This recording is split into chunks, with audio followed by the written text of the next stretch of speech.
Assalamu alaikum wa rahmatullahi wa barakatuh. Bienvenue sur Lumière de l'Islam, la chaîne qui éclaire les cœurs à la lumière du Coran et de la Sunna. Aujourd'hui, nous allons parler d'un sujet très courant, très sensible, mais absolument fondamental. Les relations amoureuses hors mariage sont-elles permises en islam? Mais avant d'aller plus loin, dis-nous en commentaire depuis quel pays tu nous regardes. On est toujours émerveillé de voir où la lumière de l'islam parvient à toucher les cœurs. L'amour, un mot qui fait vibrer des générations, un mot qui fait rêver, espérer, souffrir parfois. Mais dans notre noble religion, l'islam, chaque émotion a un cadre, et ce cadre, c'est la sagesse divine. L'amour en soi n'est pas haram, mais quand il s'exprime en dehors du mariage, alors il devient une source de danger. Pour le cœur, pour la foi, pour l'honneur. Regardons la réalité. Aujourd'hui, beaucoup de jeunes musulmans vivent des relations sans engagement.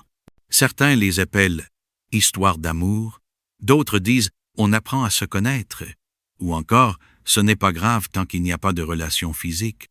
Mais ce raisonnement tient-il face aux enseignements de l'islam? Dans le Coran, Allah dit clairement « n'approchez pas la fornication. C'est une turpitude et quel mauvais chemin ». Il n'a pas dit seulement « ne la commettez pas », mais « n'en approchez même pas ». Cela veut dire éviter tout ce qui peut mener au haram. Les messages privés, les appels fréquents, les rendez-vous secrets, les regards insistants, les surnoms affectueux, les petits cœurs envoyés par message. Tout cela ouvre une porte. Et cette porte, c'est celle du péché. Le prophète Muhammad sallallahu alayhi wa sallam a dit « Aucun homme n'est seul avec une femme sans que le diable ne soit le troisième parmi eux. » Et encore, le regard est une des flèches empoisonnées d'Iblis. Ces paroles sont claires. Ce n'est pas l'acte final qui est le début du péché. C'est le tout début, le plus discret, le plus innocent en apparence. Mais une fois le cœur engagé, il devient difficile de reculer. Certains diront « Mais on s'aime sincèrement. On veut se marier, c'est juste une étape. On ne fait rien de mal. On discute seulement. » Mais l'amour véritable en islam ne se cache pas. Il ne ruse pas. Il ne fait pas de promesses dans l'ombre. Il se manifeste dans le respect des règles qu'Allah a fixées.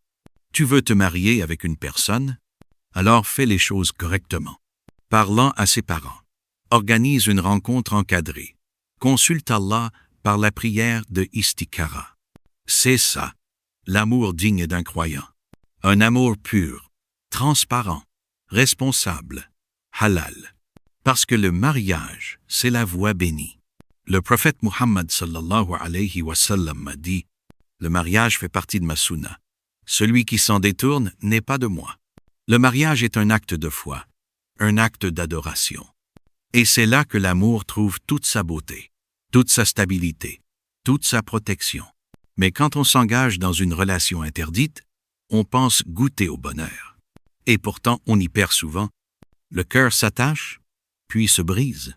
La foi baisse, puis s'efface. La pudeur diminue, puis disparaît. La paix intérieure laisse place au doute, à la culpabilité, au regret. Et beaucoup de ceux qui tombent dans ces relations se disent après coup « J'aurais dû éviter. Je me sens sale. Je me suis éloigné d'Allah. » Le haram ne construit pas un avenir solide. Il construit des illusions. Mais si tu es déjà tombé dedans, ne pense pas que tout est perdu. Allah dit dans le Coran « Ô mes serviteurs qui avez commis des excès contre vous-mêmes, ne désespérez pas de la miséricorde d'Allah. Il n'y a pas de péché plus grand que la miséricorde d'Allah. Coupe ce lien, demande pardon sincèrement, et retourne vers ton Seigneur. Et si cette personne est vraiment la bonne pour toi, Allah réunira vos cœurs dans le halal, au moment juste. Ton cœur mérite mieux que des amours secrets. Il mérite la paix, il mérite la clarté, et surtout, il mérite la bénédiction d'Allah.